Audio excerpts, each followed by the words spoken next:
irmãos,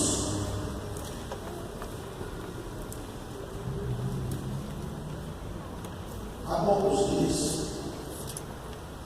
o mundo todo ficou chocado com uma cena de uma jornalista, repórter, que narrava a saga triste de um grupo enorme de pessoas que tentavam entrar na Europa, fugindo dos regimes totalitários do árabe. E essa moça, quando viu passar um senhor com uma criança no colo, ela ficou pé. Aquele senhor tropeçado, caiu. Quem viu essa reportagem?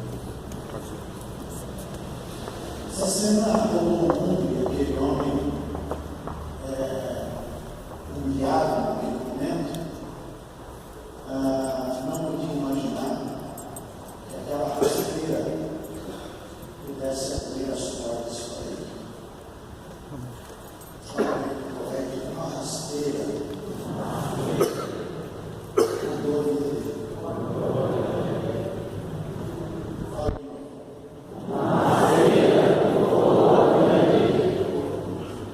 Eu não sei o que estava dentro do coração daquela menina, não sei isso. Mas aqui é global, mudou a vida dele. Ele foi levado a uma cidade, foi contratado por um clube de futebol, se tornou auxiliar técnico e professor de escola de base daquele clube. Então ele ganhou cidadania, ganhou casa, ganhou emprego, ganhou salário, ganhou respeito. Já para bem, ele não fica reclamando quando alguém te dá a máscara. Não, fala de novo. Já não sabe que é de hoje. Então, não tiveram a mesma sorte outros milhares de pessoas que continuam atrás das cercas de arame, especialmente na Hungria, vigiados por soldados que estão lá a impedir que eles entrem, né? O mundo é muito esquisito. Tem nada que preste nisso. Ele continua naquela marcha acelerada para a destruição. E há muito questionamento, desobediência, família sob um ataque fortíssimo das hostes do inimigo, distanciamento de Deus, corrupção do gênero humano, promiscuidade social, promiscuidade sexual, perversão moral, incertezas, injustiças, mágoas, brigas, tristezas, guerras, fome, doença, peste. O mundo está cada vez pior. E ainda assim, no meio deste mundo ruim, há muita gente boa. Olha, correto, ainda tem muita gente boa. Gente justa, gente notável, gente séria. E nem todos eles são crentes, nem todos eles são cristãos, nem todos eles são evangélicos, mas são gente decente, gente honesta, gente de verdade. E essas pessoas que são boas, justas, corretas, ainda que procedam bem em suas ações, não conseguem evitar que o mundo continue a caminhar para o caos, para a dificuldade, para o problema. O texto que nós lemos hoje, como leitura devocional, foi o capítulo 14 do livro de Ezequiel, mostra dois aspectos importantes: castigo da idolatria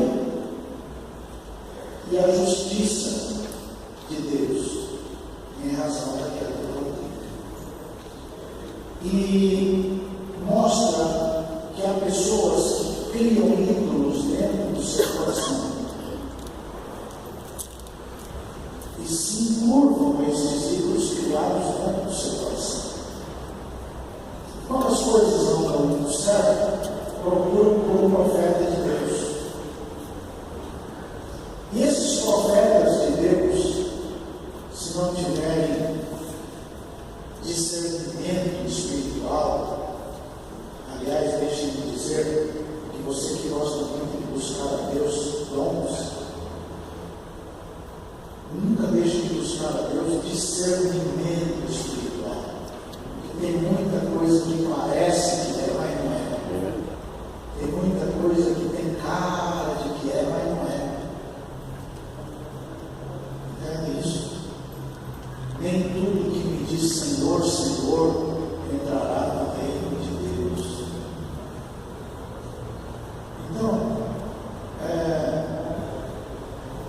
há muita dificuldade neste mundo cristão de pessoas que se arvoram e se dão o título de profeta e se dão o nome de profeta. É só ligar o rádio hoje, é tão nojento que não dá vontade de ficar mais ali.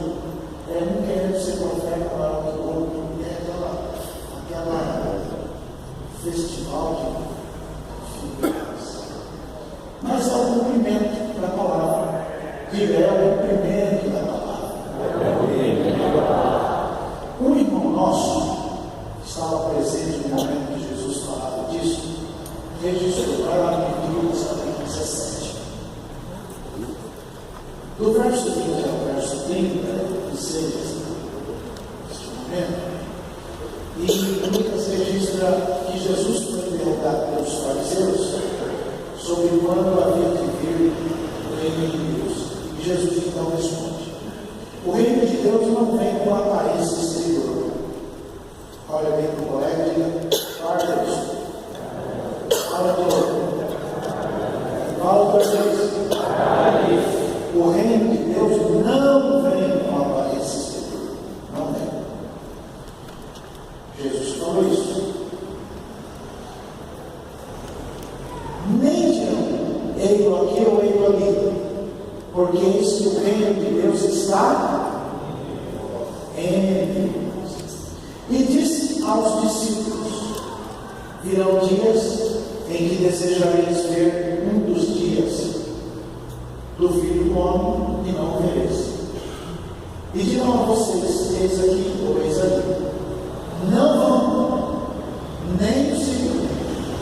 Porque como o relâmpago ilumina desde uma extremidade inferior do céu até a outra extremidade, assim será também o Filho do Homem no seu dia. Mas primeiro convém que ele padeça muito, seja reprovado por esta geração. E como aconteceu nos dias de Noé, assim será também nos dias do Filho do Homem. Comiam, bebiam, casavam, davam-se em casamento, até o dia que Noé entrou na arca e veio de dilúvio e consumiu todos. Como também da mesma maneira aconteceu nos dias de Ló. Comiam, bebiam, compravam, vendiam, plantavam, edificavam. Mas no dia que Ló saiu de Sodoma, choveu do céu fogo e enxofre, consumiu a todos. Assim será no dia que o Filho do Homem se manifestar. Então, olha bem, e diga: os sinais estão aí. Os sinais estão aí. Faz assim para ele.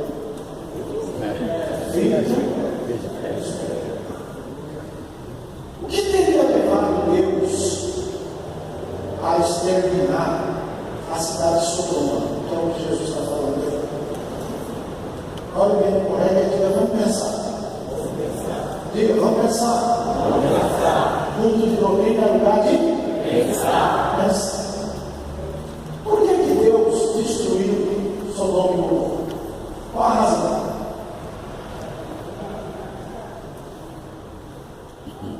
Vai no mesmo livro de Ezequiel, capítulo 16.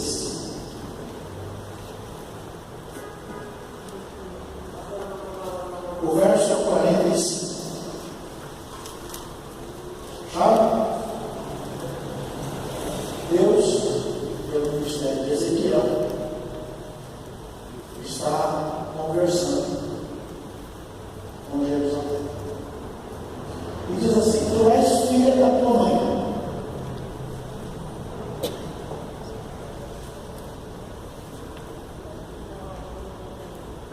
mãe tinha nojo do seu caminho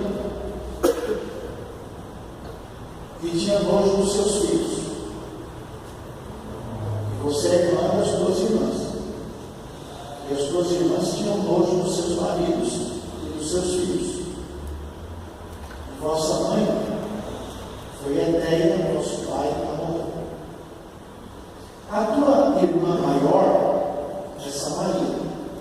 Ela e as suas filhas, a qual habita à tua esquerda, e tua irmã menor do que você, que habita à tua mão direita, é Sodoma e suas filhas. Todavia, não andaste nos seus caminhos, nem fizeste conforme as suas abominações, mas, como se isto muito pouco fora, ainda te corrompeste mais do que elas, em todos os seus caminhos. Então, Deus está falando que tem gente que se corrompe mais do que Sodoma. Perfeito? Verso 48. Vivo eu, diz o Senhor Jeová, que não fez Sodoma, tua irmã, ela e seus filhos, como fizeste tu e teus filhos. Eis que esta foi a maldade de Sodoma. E Deus vai dizer, por que é que ele destruiu Sodoma? Esta foi a maldade de Sodoma. Faz assim, ó, soberba. Soberba. Fartura de pão.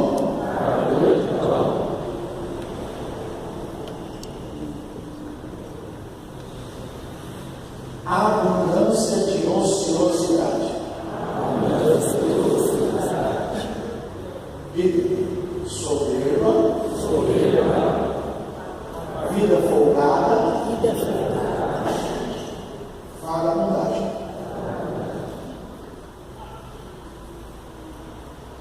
É isso. Essa foi a razão de Deus destruir Sodoma. E daqui, continua lendo. Mas nunca esforçou a mão do pobre e do necessitado. Olha bem, do que adianta ter um montão de coisa?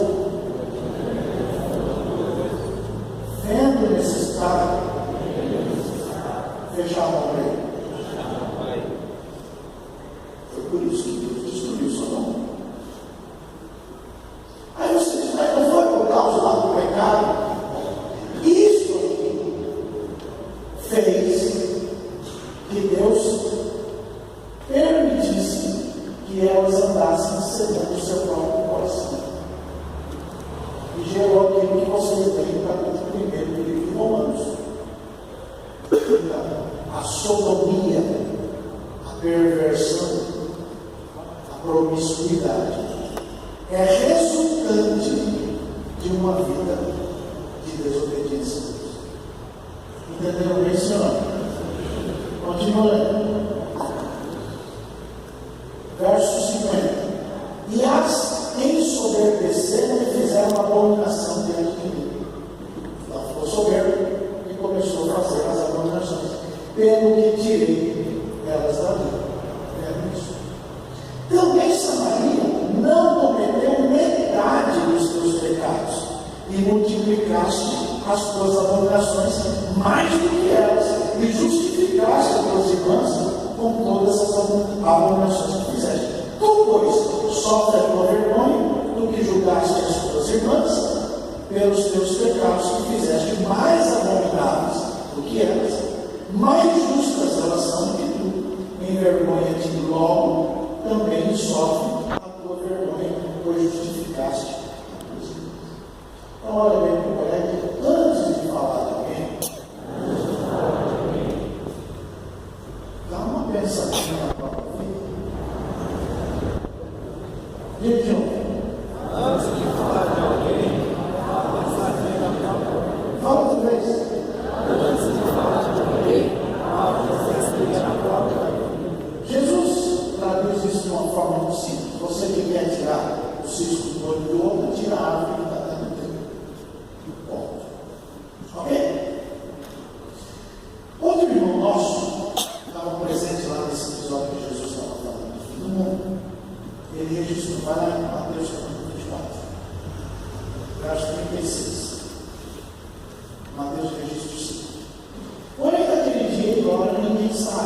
os anjos do céu, meu filho, mas unicamente o Pai. E como foi nos dias de Noé, assim será também a vida do Filho do Homem.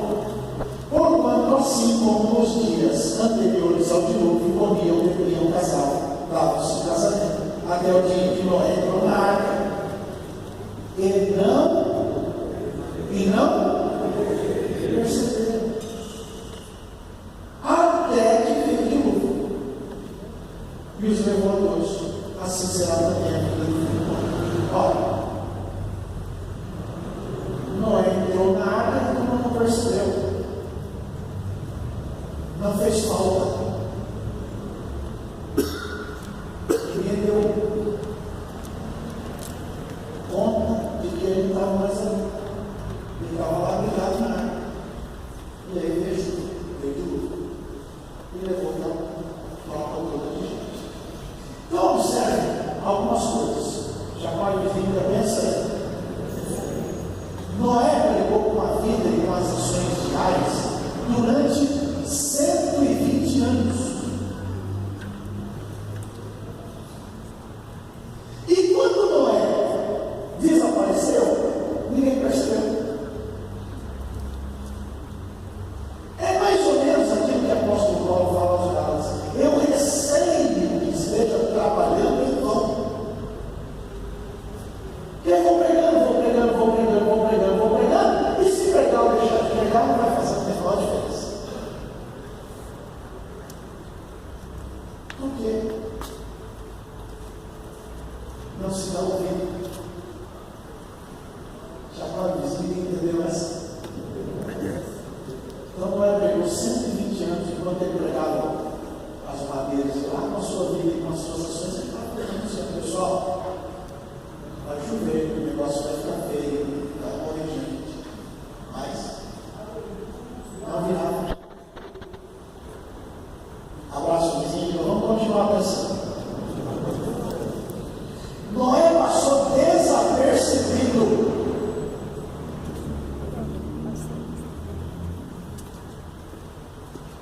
Ninguém percebeu que ele subiu de cena. Um dia está fazendo a arca, um dia está amando, e ninguém percebeu. Até que o dilúvio chegou. Desde os tempos mais antigos, Deus tem preservado a humanidade. E Ele faz isso através de poucos remanescentes. Vai lá no livro de Isaías, capítulo 1, verso 9.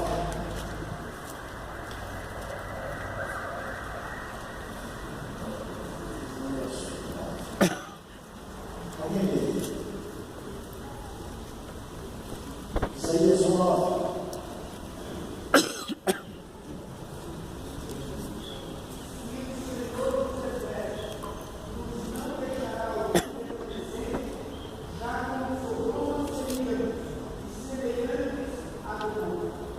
Se o Senhor não tivesse deixado algum remanescente, a gente seria como Sodoma e semelhante a. Olha para o colega, isso é sério. O mundo hoje não é melhor do que era antes de Deus destruir Sodoma. O mundo de hoje não é melhor do que era antes de Deus destruir o mundo todo. Entenderam bem? Injustiça social, corrupção do gênero humano, promiscuidade. Olhar para o pobre e achar que aquilo é um objeto de menor valor. E depois dizer que é crente.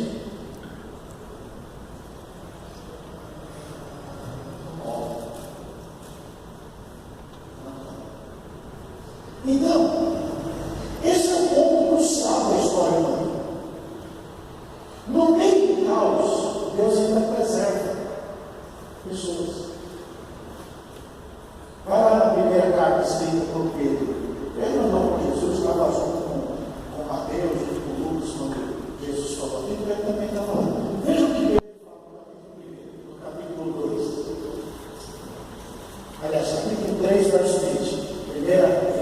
3, verso 20.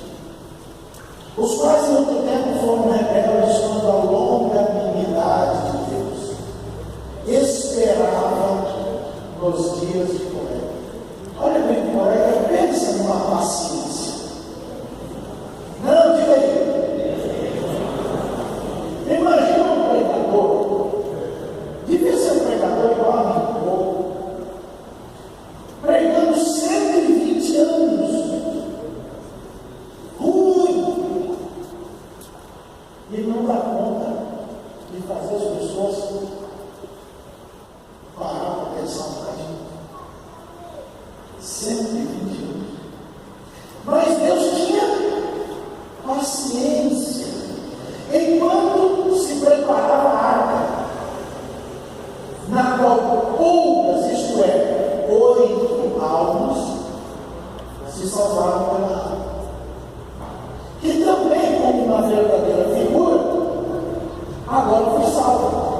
Batismo não do despojamento da imundícia da carne, mas da indagação de uma boa consciência para com Deus, pela ressurreição de Jesus Cristo, o qual está à destra de Deus, tendo subido ao céu, havendo estimido sujeitar nos anjos, autoridades, potências. Então, a gente vive tempos difíceis, trabalhosos. A falência doutrinária tem tomado conta da igreja e se mostra muito eficaz, porque não se compra a seriedade doutrinária, mas a capacidade de arregimentar a gente.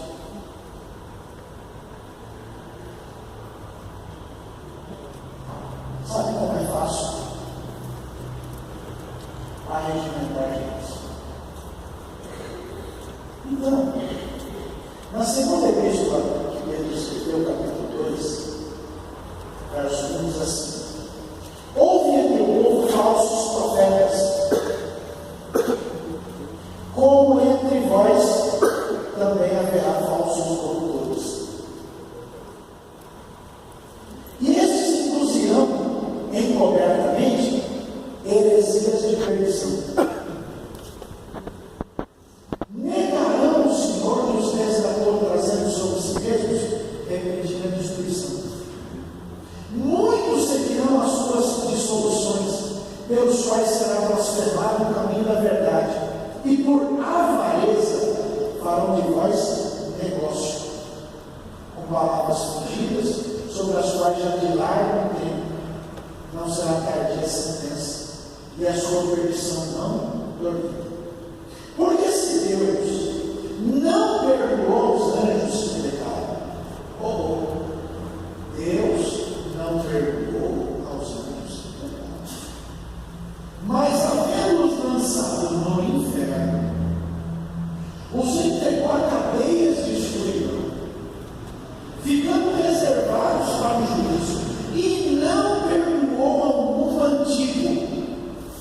Não perdoou ao mundo antigo, mas guardou Noé, o herdeiro da justiça, com mais 7 pessoas, ao trazer o dilúvio sobre o mundo, e condenou a subversão às cidades de Sodoma e Gomorra, reduzindo-as a cinza, pondo-as por exemplo aos que vivessem impiamente, e livrou o justo Ló, que estava enfadado da vida dissoluta dos homens abomináveis, porque este justo, habitando entre eles, afligia todos os dias a sua alma justa, pelo que via e ouvia sobre as suas obras injustas.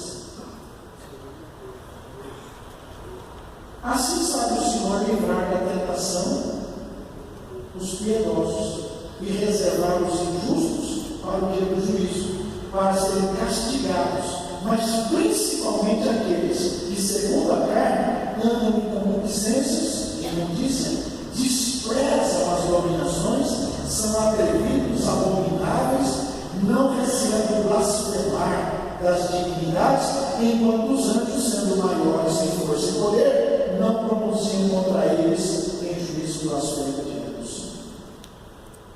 Então tem muita gente que fala mais do que deve, não pensa, e as suas próprias obras são piores do que aqueles a quem condenam. Qual era o problema de Sodoma? Bom, eles tinham muita coisa, soberbos, arrogantes, não estendiam a mão para quem necessita e viviam na vagabundagem. Esse é o Deus, na ociosidade. Então, tomou a vida mansa e se lascou muito. Por isso Deus se entregou àquele montão de porcaria todo mundo pensa. Perfeito? Chamar o Zília, dá para entender isso?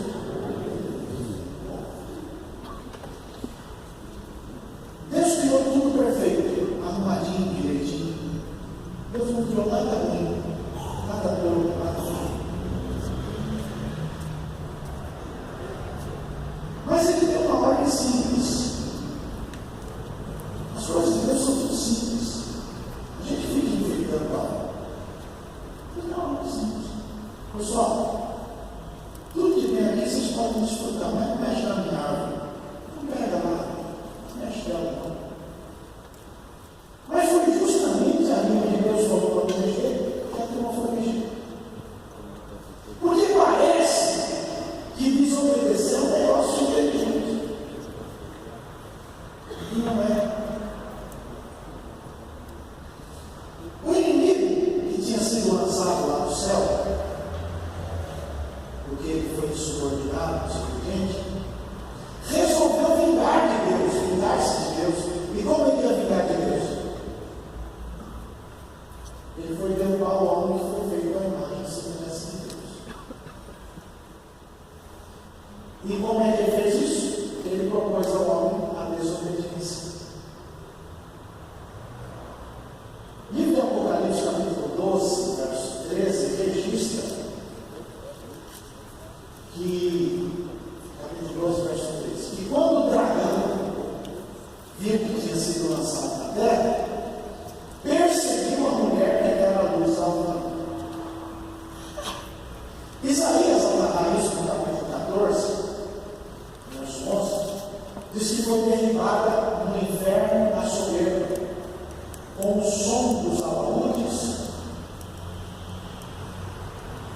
os bichinhos debaixo de ti se estenderam, os bichos vão cobrir, como caísse do céu a estrela da manhã, filha da alva, como fosse lançada por terra, tu que debilitavas as nações, tu dizes em teu coração: subirei ao céu acima das estrelas de Deus, exaltarei o teu trono, e no monte da congregação me assentarei. Da banda dos lados do norte, subirei acima das mais altas nuvens, serei semelhante ao Altíssimo, contudo serás levado ao inferno. Ao mais profundo do abismo. Então, não adianta alguém querer imaginar que pode ser igual a Deus. Não vai dar certo. Só vai dar lucro. O capítulo 12 de Apocalipse, o verso 7, mostra como é que foi a batalha onde derrubou lá o encardido. Vai do verso 7 ao verso 9. E ele diz que houve batalha no céu, e os seus anjos batalhavam contra o dragão, e batalhavam o dragão e os seus anjos, mas não prevaleceram, nem mais o seu lugar se achou nos céus. E foi precipitado o grande dragão, a antiga serpente chamada Diabo, Satanás, que engana todo mundo. Ele foi precipitado na terra e os seus anjos foram lançados no meio. Dragão, a antiga serpente humilhada. Vocês veem televisão, esses programas de criança, tem um montão de gente falando bem de dragão. E dragão bonzinho, dragão bonitinho, filme de luta, de luta. Falando bem, dragão é tudo gente boa. Mas é tudo mostrando para a turma que o Satanás não é tão ruim quanto. Não, gente, Satanás é a antiga serpente, o diabo. E ficar vivendo debaixo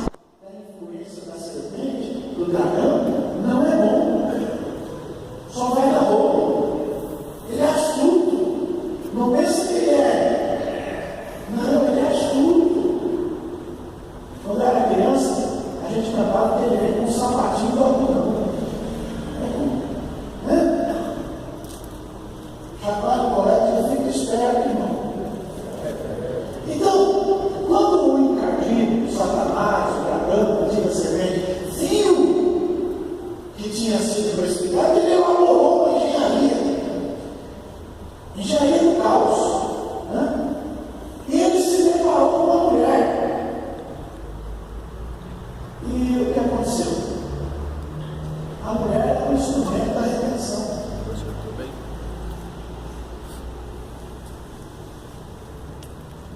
Colossenses capítulo 1, capítulo 1, verso 19.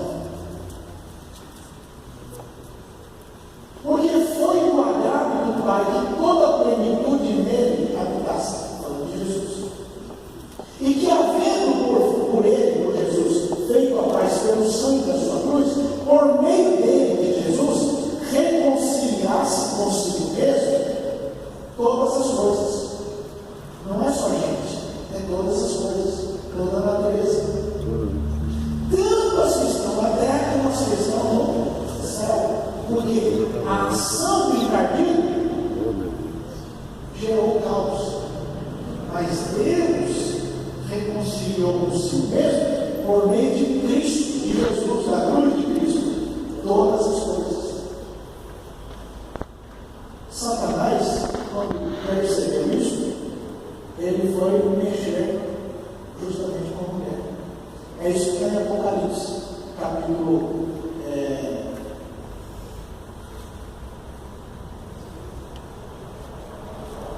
12, capítulo 12, verso 13. Ele foi parar na frente da mulher. Então, toda a criação foi afetada pela ação de insubordinação e de desobediência. Rebelião. Agora, tudo isso poderia ser restaurado. Justamente por causa da mulher. E o inimigo foi lá mexer. Quando o inimigo lançou os seus tentáculos para a destruição do ser humano, as coisas estavam tão feitas que na sua engenharia não haveria como resolver. Para o livro de Gênesis capítulo 3, verso 1. A serpente era mais astuta que todos os animais. E esta serpente disse à mulher: assim que Deus disse, não comerás de toda a árvore do jardim, Deus nunca disse isso para a mulher. Olha bem, o dragão é mais astuto.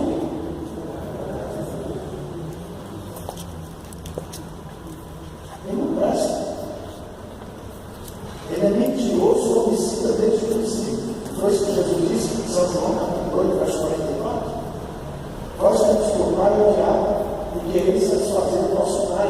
Ele é homicida e mentiroso desde o princípio. É o pai da mentira. Não é assim que assim? Então ele disse: Deus falou para vocês não comerem nada daqui? Não foi isso que Deus falou. Deus falou para comer menos daquela que está no meio. O problema é que o inimigo quer estabelecer um contato.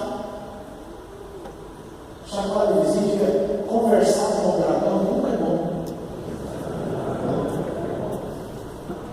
Você não tem que ficar conversando com o Satanás. Tem gente que acha bonito botar o microfone para ouvir o diabo falar da vida dos outros. Gente, não tem que ficar conversando com ele. Ele lançou a dúvida no coração de Eva. Se começa a ficar conversando com o Satanás, daqui a pouco o seu coração está cheio de dúvida. Porque ele é astuto.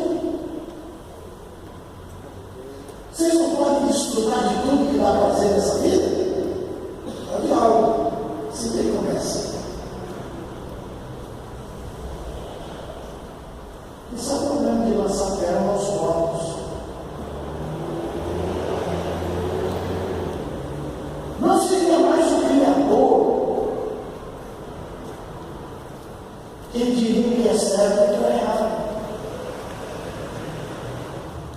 O próprio homem é que ia decidir o que é certo e o que é errado. Porque no dia que você comer dessa árvore, disse Satanás, os seus olhos vão abrir. E você vai ser igual a Deus. Você que vai saber o que é bom e o que é mal. É você que vai saber o que é certo e o que não é certo.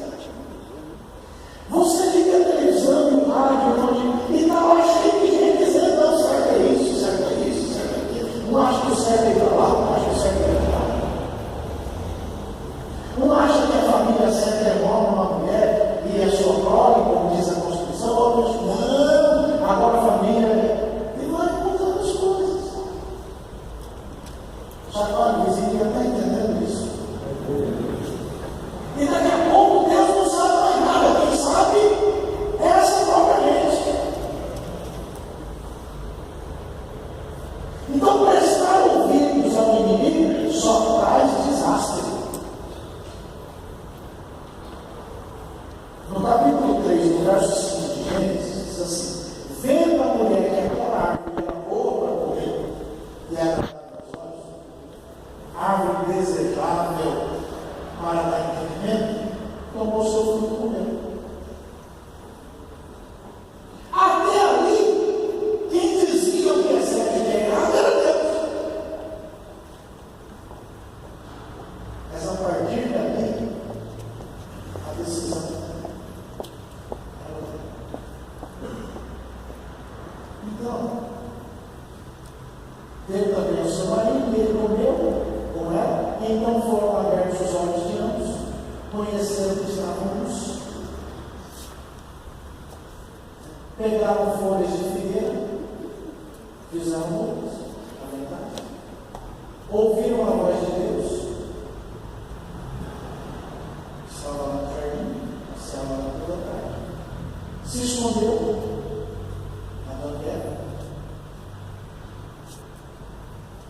Porque a partir do momento que desobedece a Deus, as coisas começam a ficar complicadas, e ele se esconde de Deus, fica cada vez mais longe.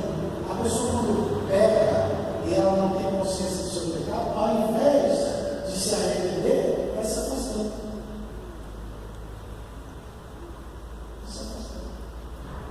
Aí cria aquilo que lá na indústria que nós chamamos de STA, que é Serviço Técnico Alternativo.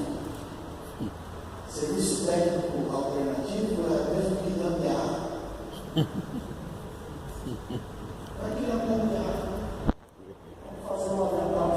Olha, mais ou menos. Não vira. Chamar de colega, está entendendo?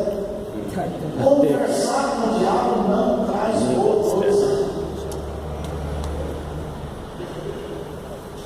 As gambiarras da vida espiritual fazem as pessoas se envergonhem diante de Deus. Mas Deus nunca desiste da gente.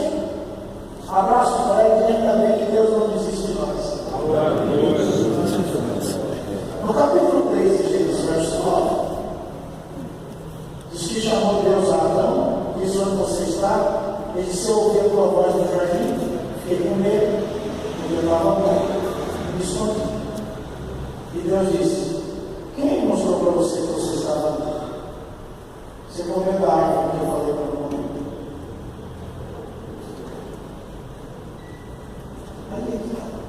Então, é um chamado à reflexão. É a chance da restauração. O problema é que, depois de afetado pela serpente, a pessoa quer andar do jeito da serpente. O que Adão falou para o seu? Ao invés de Adão falar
Aí Deus então vai conversar com a mulher.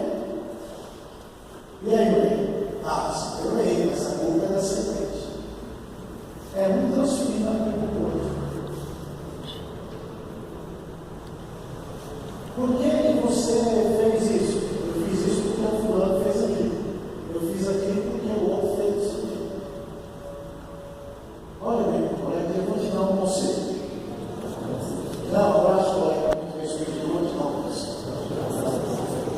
Diante de Deus, a melhor coisa é assumir os erros e pedir misericórdia. A um coração contrito, quebrantado, Deus não vai te fazer. Mas não queira viver do jeito que o cara começou. Abraça o colega que é culto de doutrina, é lugar de pensar. Deus está chamando a reflexão.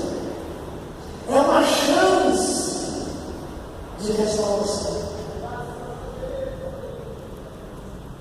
Mas o caos traz consequências e aí a pessoa fica dissimulada. Tem gente que é fingido. O fingimento é uma desgraça. Por isso que Jesus chamou o fariseu de hipócrita. O que é um hipócrita? Diga, hipócrita é ator. Diga. Ator. O que é um hipócrita? Um hipócrita é um ator. E tem gente que vive atuando nos palcos da vida espiritual. É verdade. Você olha e diz, mas esse é crente. Mas lá dentro do coração dele tem um ídolo que ele construiu. É isso que está em Ezequiel capítulo 14. E depois vai ao profeta de Deus para dizer qual é a palavra dele. E o profeta que é pior do que ele começa a dizer: bom, assim diz o Senhor. E um finge que é e o outro finge que acredita. Abraço o colega de definido esperto. Então, é exatamente assim que as pessoas vão lançando desculpas, apontando os culpados, dizendo eu fiz isso porque fulano fez aquilo, eu não. É só parar e não dar ouvido. Aliás, a Bíblia diz: não deis lugar ao diabo. Eu me amo. Não deis lugar ao diabo. Então, Romanos capítulo 5, verso 12 diz assim: como por um homem entrou o pecado no mundo, e pelo pecado a morte, assim também a morte passou a todos os homens. Por isso eu estou errado. Então, diga, aquela ação,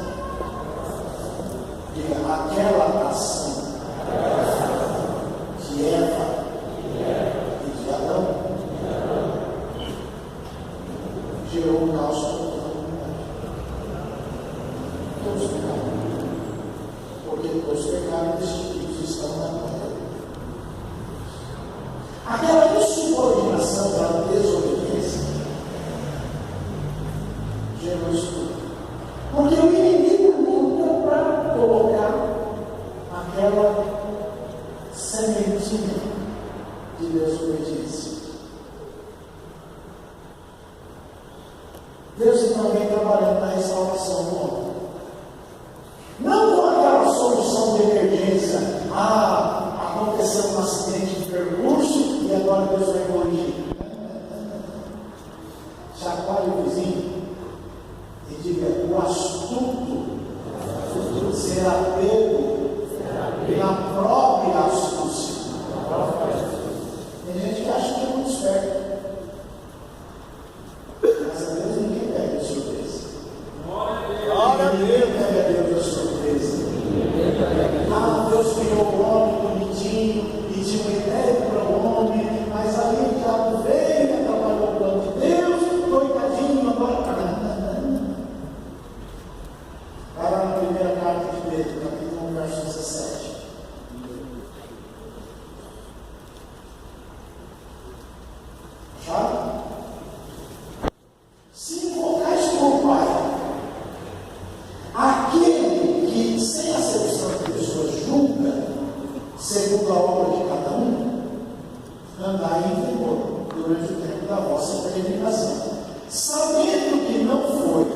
com coisas corruptíveis, como prata ou ouro, que fostes resgatados da vossa maneira de viver e por tradição recebestes dos vossos pais. Mas, com o precioso sangue de Cristo, como de um cordeiro imaculado e incontaminado, o qual, na verdade, em outro tempo, foi conhecido, ainda antes da fundação do mundo, mas manifestado nestes últimos dias. Olha bem para o colega, o sangue de Jesus já era conhecido antes de existir o mundo. Aleluia. Antes de existir tudo, o cordeiro já estava preparado. Já estava preparado, ninguém era Deus. Aleluia, glória a Deus. Então, foi a ação poderosa da graça de Deus que nos trouxe de volta à razão. E a graça de Deus nos traz de volta à razão. E nos dá nova oportunidade. Então, aquela declaração de desobediência a Deus precisa ser corrigida.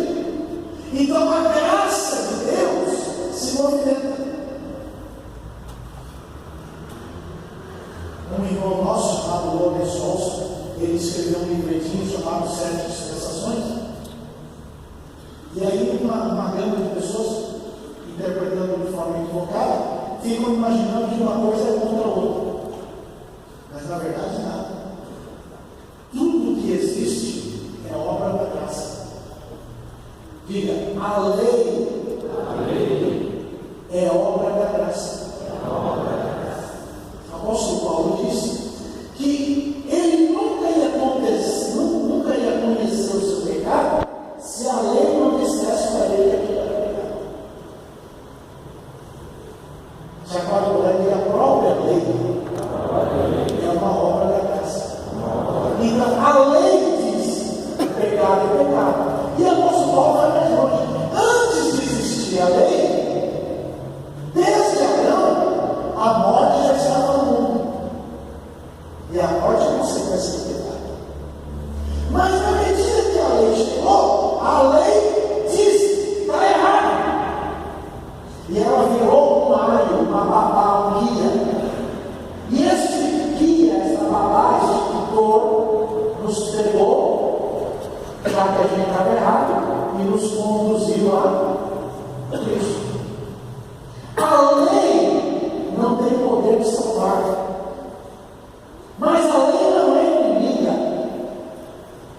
A lei não é inimiga. A lei nos conduz a quem pode salvar. Diga, a lei é o alho, a babá, que nos conduz a Cristo. Então é a lei que diz, está errado. Não matar mais, quem é que diz para matar? A lei. Não adulterar mais, quem diz para adulterar? A lei. Então a lei não é inimiga. Aliás, o apóstolo Paulo diz, o mandamento é santo, é justo e é bom. E aí? É santo, justo e bom. Ele é santo, justo e bom, mas não é eficaz para a salvação. A única forma de salvação é aquele sangue que foi conhecido antes da fundação do mundo. Antes de existir qualquer coisa, aquele sangue é o único eficaz. Mas para nos conduzir a isto, pela graça de Deus, ele instituiu a lei. Abraço, vizinho, que entendeu isso? Agora, presta atenção. Há muita gente querendo viver pela lei